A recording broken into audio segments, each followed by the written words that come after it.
The big part of the trip is just being able to actually do a long road trip in some sort of comfort. Like, there isn't any other car that I would rather do it in than the Tesla. It's just so comfortable. In essence, the car basically drove itself most of the way here. I was essentially a passenger, keeping an eye on things, keeping an eye on traffic, making sure it's safe. But yeah, the car basically maintains speed, maintains steering on the motorway and even on other roads. So yeah, it just takes a lot of that stress and energy that you would normally get from driving just a regular car. It just takes that away and gives it back to you.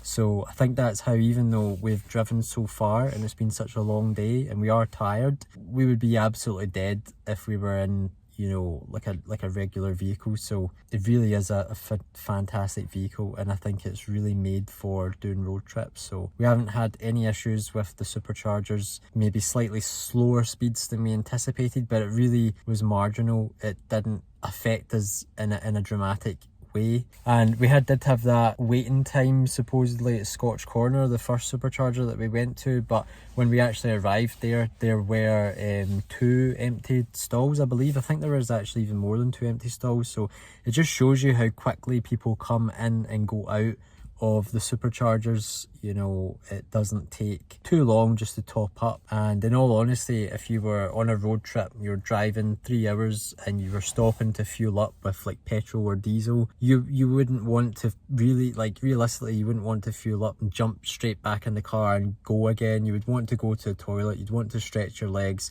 you want to grab a coffee or something to eat. So it just makes sense. It just works when you tell people, oh, you know, I have to stop for 20 minutes to charge.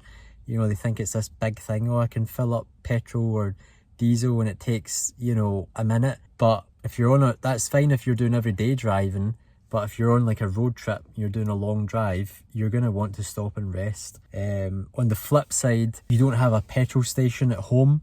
Whereas, and obviously not everybody has the luxury of being able to have a electric car charger at home, but that is something that you can do, whereas you can't take, you know, the petrol station to your home. So that's a great plus side about the Tesla. I mean, we've obviously not been to a petrol station since we've had the car for the past 2 years.